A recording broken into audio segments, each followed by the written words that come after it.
Welcome to Mawanga's Finest Podcast, where everything is good enough for everyone. Watch our exciting episodes and subscribe now. Hello, welcome to Mawanga's Finest, where everything is good enough for everyone. Yeah, today we shine a spotlight on a young leader who is actually making waves in the community where he stays. And we're actually going to hear more from him in terms of what he's doing in the community and what he actually hopes to do in the community. He is also vying for the parliamentarship. He's contesting as a member of parliament for Solwezi Central. So please allow me to introduce to you Honorable Kawina Poho. Welcome to the show. Thank you so much, and thanks for having me. Are you honorable yet? Well, being honorable is subjective. I would say I am based on my personal capacity, but not in terms of taking position yet. Yeah, because I've seen mostly it does happen like when somebody just declares interest in terms of contesting as a member of parliament, then boom, is honorable. But not in that sense. You are honorable by virtue of I regard you in high esteem. Oh, thanks. With respect, so you're honorable in that sense. Sure.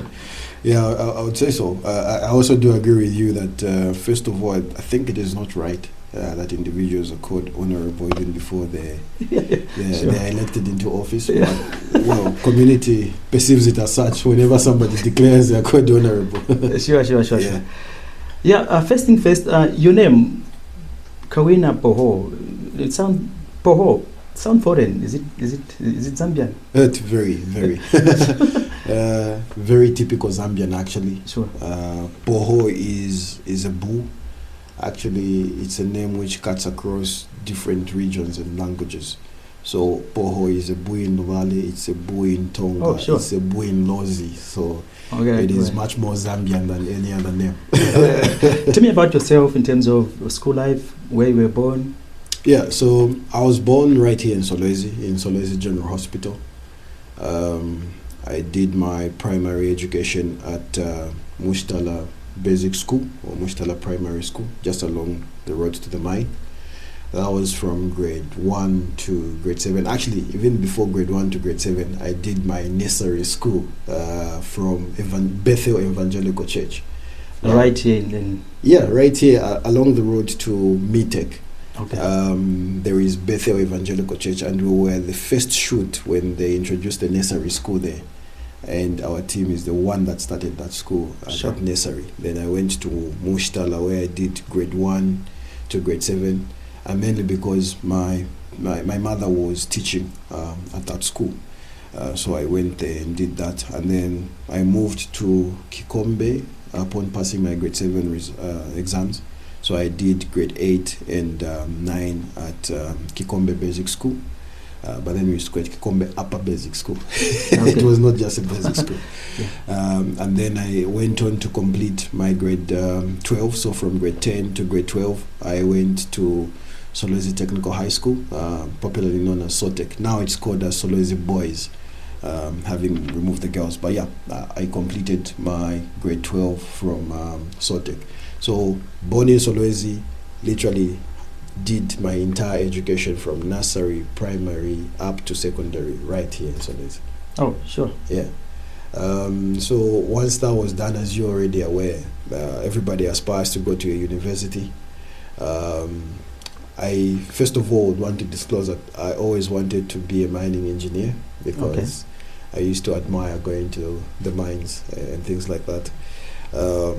But the challenge as many youths in Solwezi have, where we do not have a university, I had to leave Solwezi and Northwestern to go out there and access my tertiary education. Sure. So I did my first degree in public health with a focus on epidemiology and infectious diseases. And then thereafter, I have gone ahead and obtained a Master in Business Administration for Healthcare Management, which I did with the University of KwaZulu-Natal. I further went on to do a Master of Epidemiology and Biostatistics, with the focus mainly around the epidemiologic side, which is focusing on the spread of diseases. Currently, I'm still schooling. Okay, married? Yes, of course. We're very married, actually. Happily married. I can see the ring there. Yeah, sure. so I went on in terms of just completing my educational journey. I'm doing my PhD in infectious diseases with Georgetown University in Washington. And alongside that, back home, I am a second-year student of law with Zikas University right now. So I'm trying to complete my law degree in that regard. So when you ask me of marriage, yes, happily married, not just married. You're happily married? Yes, sure. Happily married with, God has blessed us with 2 children. I have 2 lovely daughters with my lovely wife, Karen. And we've lived a very modest life with our smaller family, having learned from our parents that have brought us together as a family as a whole. Sure. Yeah. So what actually drove you into the political space? Well, it is 2 things. Number 1 is frustration. Frustration for the fact that Solwezi has got a lot of capacity that we do not get to tap into. Number 2, the bare fact that there has been no change or difference in terms of how things have been unveiling here in Solwezi. And the most frustrating thing for me is the bare fact that our people have to drink muddy water where there's a shallow well on one side and there's a pit latrine on the other side. And yet we are the center of having a very wealthy mine. And we have a president who has increased resources locally, where the council is receiving CDF of about 36.1 million kwacha, and yet people are drinking very dirty water. It's very frustrating for me, and that is what keeps that fire burning in me to say we have the capabilities of making a difference. So on a personal life story, I'll tell you, one time I'm working with a team in Los Angeles, and they're asking us, where do you come from, right? And my biggest answer was, well, I come from Solwezi, we call it Kialoki Almighty, with the gold and the copper we have here. And they quickly look it up. Solwezi, oh, okay, Southern Africa, Zambia, okay, well, we see you've got mines. I'm like, yes, but these are the roads. And then I quickly jump in and say, yes, the roads are bad. But it's not just the roads. It's the water, like I've already mentioned, where people are drinking dirty water. It's the unemployment amongst our youths. It's the lack of empowerment amongst our mothers and the women.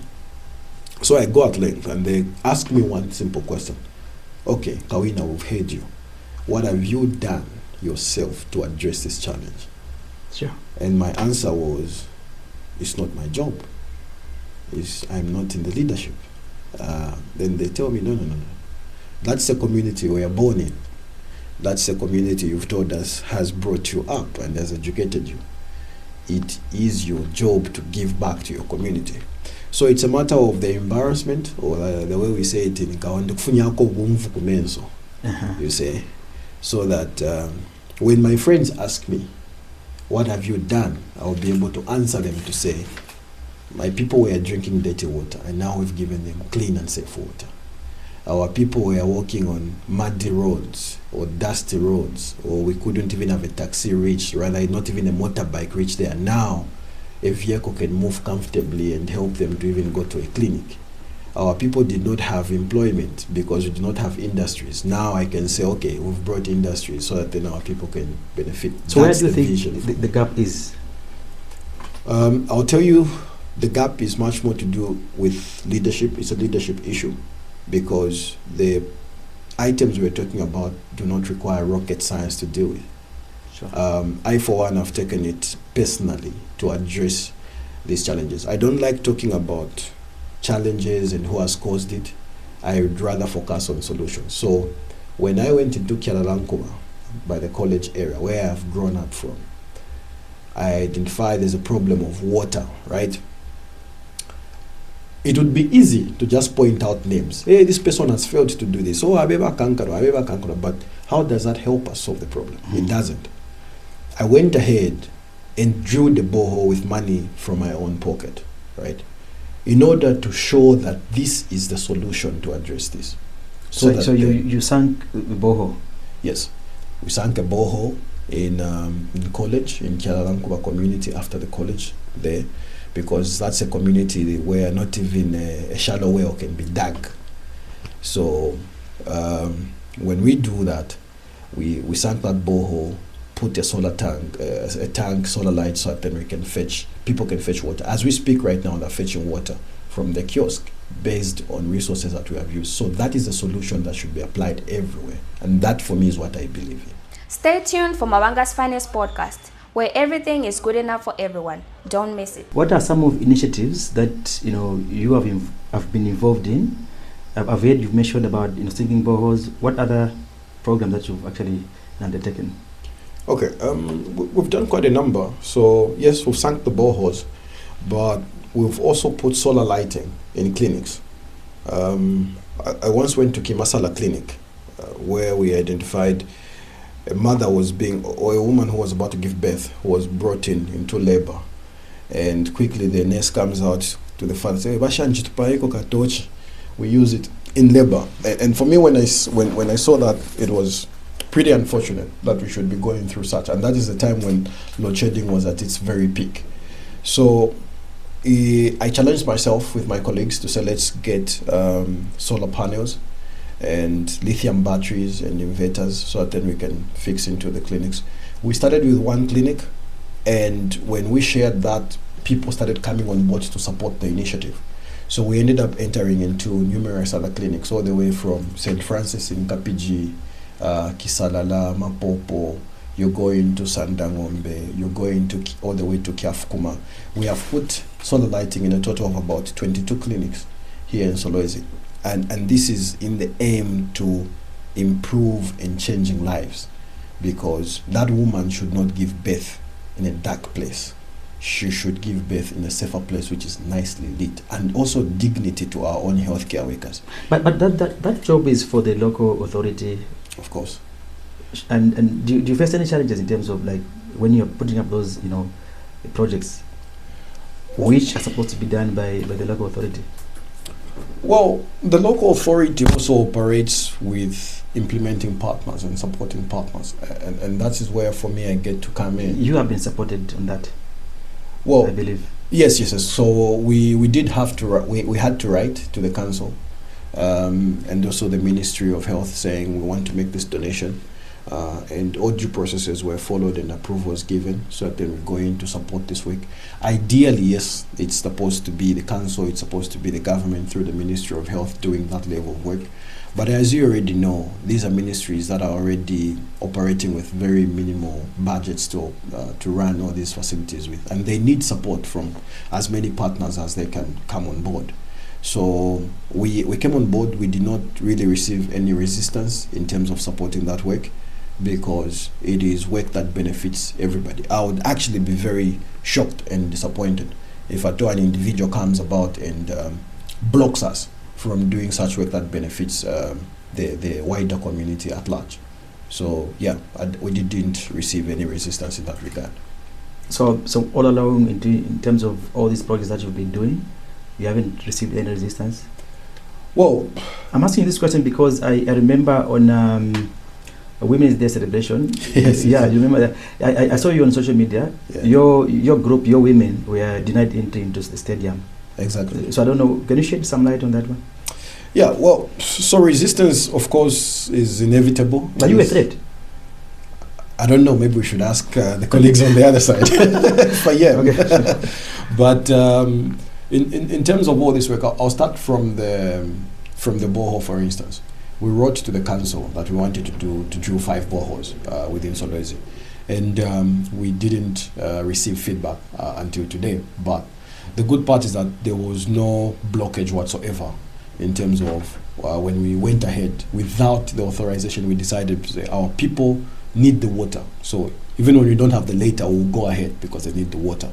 And we have had bureaucracies where you can tell to say this is just some political maneuvers being put in place, because most of our work has been tagged to be political. So you find people from the other side blocking to say you should not allow him. Even for the placing of the solar lights in the clinics, we learned of people trying to block, but the best result comes out to say, okay, let's just go ahead in this regard. So yeah, a few blockages here and there, but nothing to scare us, nothing to dim the light and the fire that is still burning in us, because at the end of the day, for me, it's what benefits the people.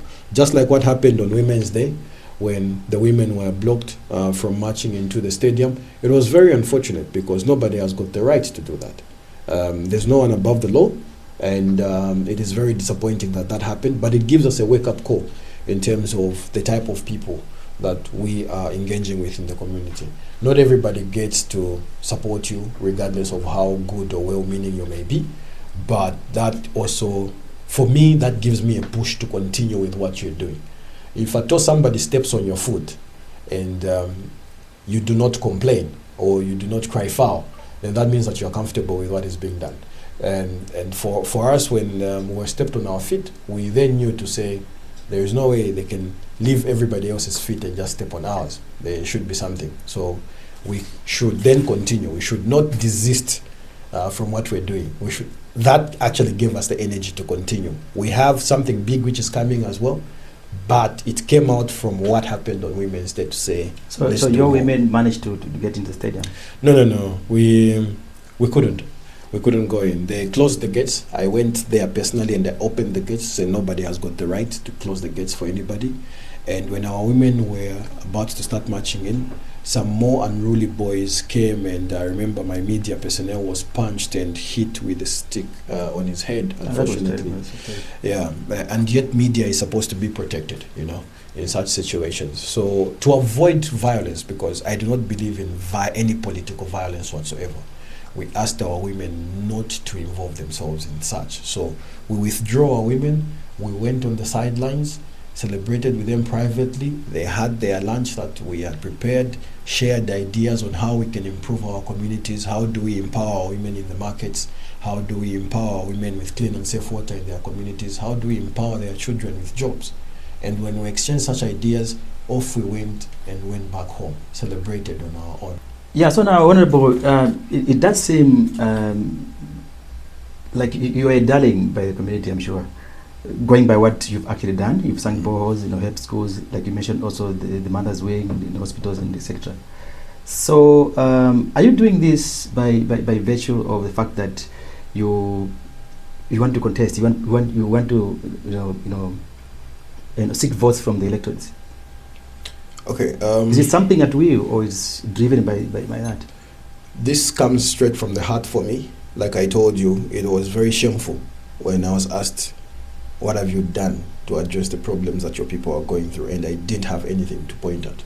Now, at least when you ask me that question today, I can answer it to say, we've done so much in our community. So it is not politically driven, because if today I decide otherwise to say I'm not standing, it doesn't mean that the boreholes will run dry and people will stop drinking the water. Yeah, sure. If I change my mind today to say, you know what, I think I'm okay, I'll stay with my wife and kids at home, I'm not going to represent the people of Solwezi, it doesn't mean that those solar lights will go off and people stop benefiting from them in those hospitals. So it's nothing to do with politics. It's about what gives me a peace of mind. Sure. What gives me a peace of mind is that the little that God has helped me with from the community that gave birth to me, the community that has brought me up, educated me, deserves to have a little bit of what God has blessed me with, so that others can benefit as well. And that is what gives me the conviction. So the simple answer is, no, it's not for political gain or mileage, like I've indicated. If I decide otherwise, those services are not going to stop. They will continue benefiting the people. Regardless of who they are, regardless of their tribe, they will still fetch their clean and safe water. They will still access clinics that are nicely lit. They will go into classrooms that have got floors that are better because we've helped schools with cement. They will throw garbage into garbage bins that were put and littered around Solwezi, where you can throw your litter nicely into a garbage bin, regardless of the decisions that we make. But you agree that has an advantage on your part politically? Well, yeah, politics is about service. The simple definition of politics is service for the people that you're leading. So for me, it is actually a call that came from the people to say, if at all you can use your money from your pocket. So mwana wasebenzisa manje mali mpoko chiwanje. Wabika maboho. Oh, wabika ma nemi kwa wako bepi. Oh, neku kwe mwipatera. You know? Kanchiki ya wama bepi. Money, it came from the people. And it's because politics is about service. And when they have seen the service that they are getting, they are now asking themselves, if Kawina is doing this with money from his pocket, what more when he's in a government position? Then he will do more for us. And that is why when that call came, I wholeheartedly answered it, because we want a better Solwezi for everyone, regardless of their political affiliation, regardless of their tribe, regardless of how they look. For as long as they are residents of Solwezi, they should start benefiting a service from their own political leaders. Sure. So you are standing as a member of parliament, independent. Yes. On who? The president. Well, I just thought maybe I wanted to get some clarity on that one. Like I earlier indicated, our president is the best president that we've ever had. He, as a country overall. President Hakainde Hichilema has done so much. I mean, I can only imagine a person who comes in and increases your budget from 1.6 to 40 million now. Sure. It's amazing. Very. I can only imagine the amount of headaches he went through to manage that and ensure that he equally distributes it to everybody. I don't think we've had complaints from members of parliament from the opposition political parties such as PAF and these other parties to say they've not received CDF. They receive CDF. Yeah, they do. Even the guys that are independent, they receive CDF. So this is not a person that you really want to tamper with. So for me, it is nothing to think about when you ask me that question. It is very straight. We're supporting President Hakainde Hichilema. Why I'm getting in is because the president needs a lot of support and help for that strategic move is made from 1.6 million to 40 million to reflect on the ground. Imagine 1.6 to 40 million and our people are still drinking dirty water. Why is that the case? The boreholes that we sank cost us 130,000 kwacha. Government can negotiate to even 100,000 kwacha flat for each borehole. That simply means that from 1 million kwacha, you've got 10 boreholes. From 40 million kwacha, I don't know how many boreholes you're going to have from there. 100 plus. Exactly. You're looking at 400 plus boreholes. From 40 million, 400 boreholes that you'd have. I don't think Solwezi would ever cry with water if that was the case. Because addressing the issues of water, you need, yes, the boreholes, we need the commercial boreholes with the huge tanks that everybody can have connected water. But we also need to leverage the dams. The Mitukutuku Dam that we have, the Kajiba Dam that we have, Kukwe Airport side, Kukwe, get machinery put there so that then we have water supply everywhere. So for me, I'm supporting President Hakainde Hichilema because I love his vision around the industrialization. That's what we need. Sure. I'm coming in so that we help that vision to come to life here in Solwezi. Yeah. Now, Solwezi Central is under Honorable Stafford Murusa, who is also the government in the chief whip. Yeah. That's the man you're challenging. Are you feeling the heat? Well, not quite. I mean, it's open for all. That's a good part with politics. You do not look at your opponent. I mean that's not a small position in the government, obviously. Yeah. I'm sure as a young person in politics, those are the things that you actually find in terms of putting yourself down because you're facing that person who's bigger than you and ABCD. Well, my personality is that I do not look at people. I do not look at the capacities. I look at myself. Do I have the power within myself to go for it? And that's what gives me the vision and the power to say, let me go ahead. Yes, he may be the incumbent member of parliament. He may be the current government chief whip. But the people that vote are the individuals in the communities. And they are the people that require the services. So rather than me focusing on the big man and what he's supposed to do or what he's doing, I would rather than focus at the electorates, the people that are going to vote. What do they need? What message, what vision are they looking for? and then let them be the people to decide. So of course we have to be very cognizant that yes, those are positions of power, those are positions of influence, but they do not in any way then give me that level of intimidation. Like I indicated, power is in the people. The people get to decide which route they choose. And that for me gives me the conviction of, let me go straight. If at all he utilizes whatever opportunities that are within his space, well, it is within his right to do that. And it is also within my right as an individual to use what I can to convince the people to say the vision we have is the best for Solwezi. So if you were elected Member of Parliament, what will be your priorities? Well, for me, it is actually just 5 things that I look forward to dealing with here in Solwezi. But maybe before we mention that, like in terms of for the women, the youths? Yes. Yeah. So I'll cascade the 5 things because they tackle on all those, the women, the youth, the elderly and the like. So, number 1, the biggest problem that we have in Solwezi is water. Like I said, if you pass through Kazomba, you go to Kapiji, you go to Kanda, Sandangombe, it is the same story. Sure. The first thing we're going to do is address the issue of water in 3 phases. Number 1, we drill boreholes, which we have done as an example to say we have the capacity to do that. Yeah. Number 2 is put up industrial boreholes. You've seen Amatanki, the ones which are at Kiawama. Yes. There are those bigger tanks which are not in good use right now. Put up those ones in good shape. Drill 200 meters down, not the 50-meter boreholes that we're doing, no. 200 meters, 300 meters down the riverbed. Put up a solar plant that is going to help those pumps push water into those tanks. Each household which is within 300, 400 meters away from the tank can have piped water from there and they benefit. So imagine if at all we were to do that in Kawama, where the population is huge. We were to do that in Kandemba. We were to do that in Kiawama, Korodwe, Omwepu. Everybody then would be having clean and safe water. That's phase 2. Phase 3 is utilize the dam. Kuamami there in Mitokotoko. There's a very nice reservoir of fresh water. We are not utilizing that. Invest money in equipment that can pump fresh water from there and distribute everywhere. Relying on Northwestern Water with machines that are as old as 1980 or something is not going to help because the population of Solwezi has grown. So that is phase 1. That is number 1 for me. Stay tuned for Mabanga's Finest podcast, where everything is good enough for everyone. Don't miss it. Number 2 is the roads. Solwezi has got very, very, very bad roads. I was going to say pathetic, but I'm trying to tone it down. Okay, yeah. The roads are a mess, for lack of a better term. Yeah.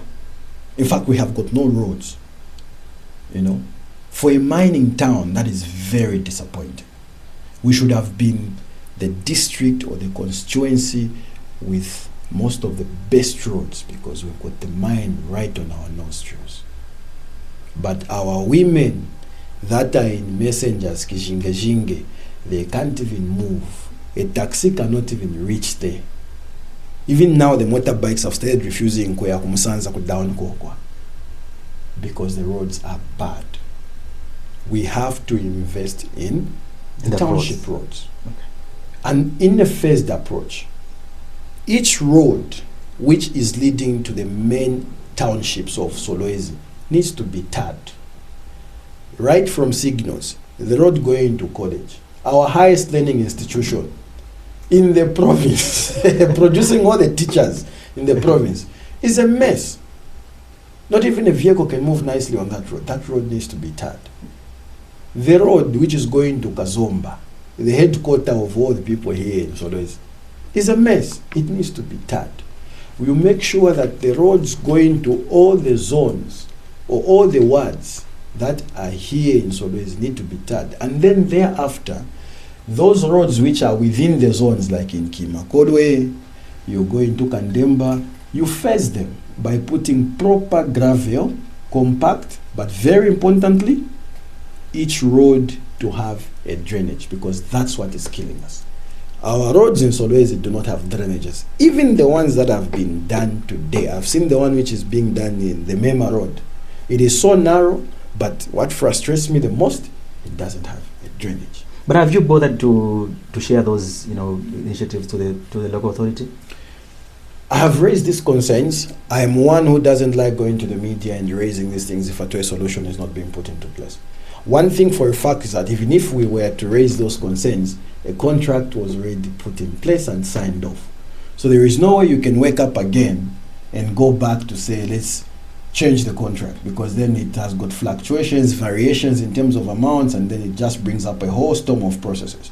But this exposes our poor planning, because from the very onset when you are planning, you should make sure that each road which is being given out to a contractor needs to go along with a drainage and the sidewalk.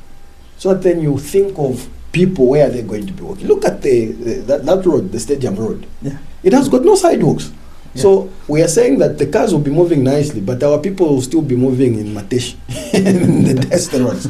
We're not considerate. And that road will die soon if at all no drainages are being done. So for me, that is a prerequisite that even when we get in, it is a must. A road goes alongside with a sidewalk, it goes alongside with a drainage. When we manage our drainages, then you will see that no streams will be getting overflooded, because our water is channeled nicely. When we manage our drainages, we are not going to be having sewer tanks breaking out and people having fecal effluent getting into their homes. When we have drainages done nicely, our people there in Idedi and in Musanza down there will not be having water entering their houses up to window level. Because that's our biggest pain point right now. Just put drainages and culverts. Yeah. Water goes to the stream instead of entering their house. That's a simple principle with water. Sure. So that is number 2 for me. Number 3 is empowerment through 2 ways. Skills. We need to be very deliberate about the skills we're empowering to the young people as well as the women. Sure. The young people need to be empowered in skills that can give them resource for them to stand on their own. And like give them a skill and then wait to be employed. If I told you train me a skill as a boiler maker, I only need capital for me to start my own industry. I'll be doing window frames and things like that, and I'll stand on my own. Skills in tailoring and things like that, but you need to provide them opportunity where to provide this service. So if I told you train me in tailoring, support me as well with a little capital, but as well as the market. So one thing we're thinking of is the PPE in the mines. Yeah. Every miner wears PPE, and yet we are procuring PPE from somewhere else. Let's build capacity in the youths, right?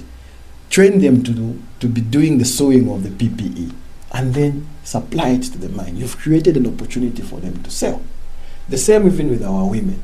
Go into aquaculture, empower them. Go into chicken rearing, the poultry feed and the like. And I do not believe in that thing of giving them the 20,000 grant or 40,000 grant loan, where when they receive money they say, amimpa eko ka 1 pinikam, amimpa eko ka 2 pinikam, tujina kijiro tu baby.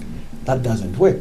We need that industrial yard in Solwezi to be fully functional, supporting our women. If at all we had chicken... So that one is not working? Well, it is, but how many local residents have got opportunities to be in that space? You need to be a certain level of elite in terms of your company to go into that space. Well, we need to bring it down that a smaller cooperative can have access. A cooperative that is rearing chickens can have access. Give them feed. Give them the 1,000 or 5,000 beds. Give them an extension officer to take care of the beds, and allow them space into the chicken runs that you have in the industrial yard. And that is what we need. And it should not just be in one space. Why can't we have an industrial yard of chicken runs in Sandangombe? Why can't we have an industrial yard of chicken runs in Kapiji? Why can't we have it in Kimakolo? You get what I mean? Yeah. And not necessarily in one space. Are you telling me my mother is going to move from Kiafukuma to come to Weybridge, where there's an industrial yard to provide it? It doesn't make sense. So we need to really decentralize it and put it in the communities. So for me, that is what I'm looking at in terms of bringing that. Because I'm not looking at solutions that are rocket science. No. Yeah. For chickens, I worked in the mine when I completed grade 12 at Sote. I worked in Kansanshi Mine with Kazanene Investments, a contractor, as a general worker because I wanted to raise some money for myself. I never wanted to ask for my parents' money. Sure. The job may have been tough, but I always remember one thing: we used to eat chickens every day. Even till today, as we speak, they're eating chickens. But where are those chickens coming from? They're coming from the copper belt. Are you telling me that the presidents of Solwezi cannot keep chickens? I, for one, run chickens as a business. I used to run, even today, my parents still keep chickens. I'm one person who sold chickens at all the markets here. So it's starting from Mitek, Kiawama, Kandemba, name it. Sure.